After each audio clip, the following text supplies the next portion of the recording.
Action. Well, howdy folks, good old Grasslinger here. I figure I'd make a quick video or a couple minute video or whatever of my 1980s tractors all lined up here behind the garage. And you see this rusty SEARS? You recognize that? Yep, that's the same tractor I did the burnouts with. 1985. SEARS Roebuck with the 11 horse Briggs & Stratton. It's now out here in the country. Got it from a buddy of mine. And here's its twin brother on its left. You remember that thing that used to sit right by where the trailer's sitting? Well, here it is. I found out the transaxle's not shot after all.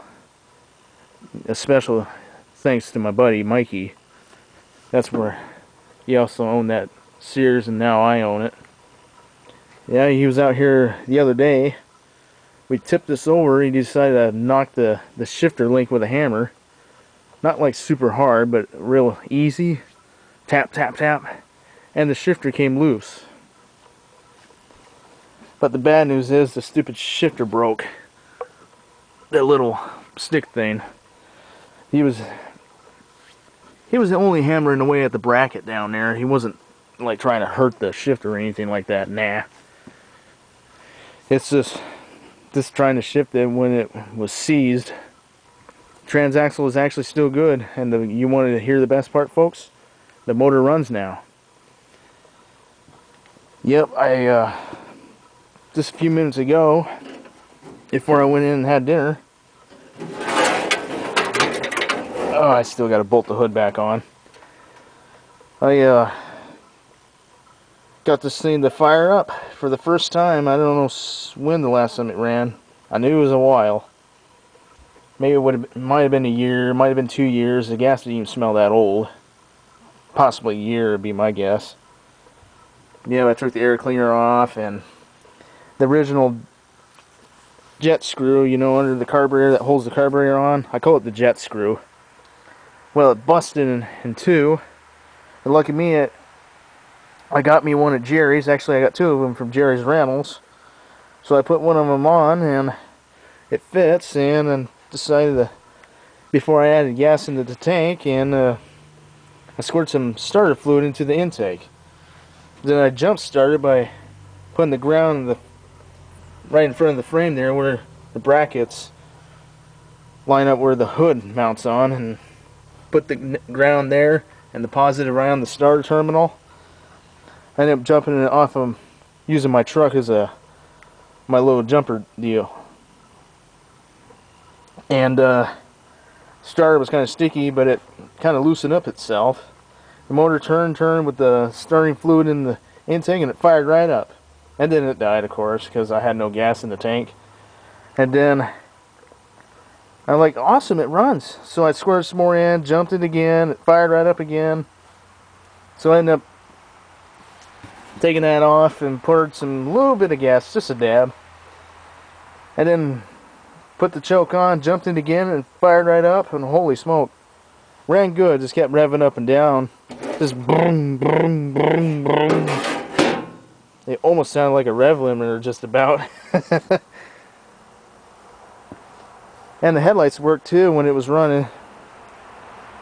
And then I tried to go to shift it, and the stupid linkage, the stupid knob deal broke. It's from wiggling it back and forth, trying to get it to shift when it really didn't want to. Oh well. At least this 85 will be used as a demo derby mower or something. I can take the shifter off that and put it on this. It's no big deal. It's an easy fix. It's just in case if you don't know what shifter I'm talking about, I think you know what I mean, but it's this deal here, that's all. At least that one moves easy. Just have to put some WD-40 on this one when I put the other one on. But yeah, it runs still, but it revs up and down, just goes boom, boom, boom, boom. But who cares? As long as it runs, it's awesome. I would not be surprised it might need more carburetor work in the future, due to the fact that for some reason the bowl's not getting on properly. It's on okay, but it was kind of getting a little bit wet. That told me it was gases trying to escape in there. But oh well, it sat for a while. What am I going to expect? Of course it's a Tecumseh, so it might be a little bit of a pain to get it going and stay going, even though it stayed running. But shoot.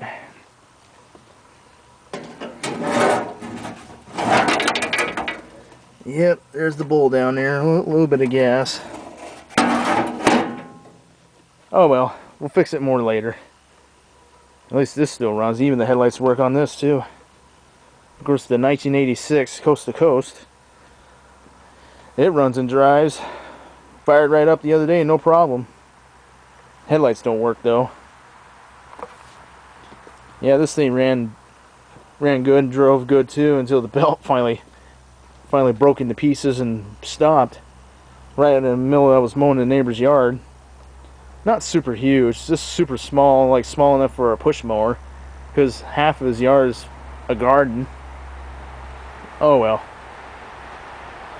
Put another one on and maybe we'll have some fun. The transaxle might be going bad, because that back left tire, if it pops out just a hair, it'll stop like it's in neutral, and then when I kick the tire back in, it'll be up and going again, no matter which gear. Yep, 1985 SEARS and 1986 Coast to Coast. I am not sure what year this thing is. I would know automatically if it had a Briggs motor instead of a Tecumseh. Possibly by the look of the grass catcher mount bracket in the back there. It said 89, so either this thing's in 1988 or in 1989, possibly in 88. Well, there you go, my line of 1980s mowers, 2 SEARS's and 1 Coast to Coast, made by MTD. And that bucket down there is old gas, old stale gas. It was out of this. I was draining that yesterday. Well, I think that's it for now, so y'all have a good day, and bye-bye. Hope you enjoyed all 3 of these tractors.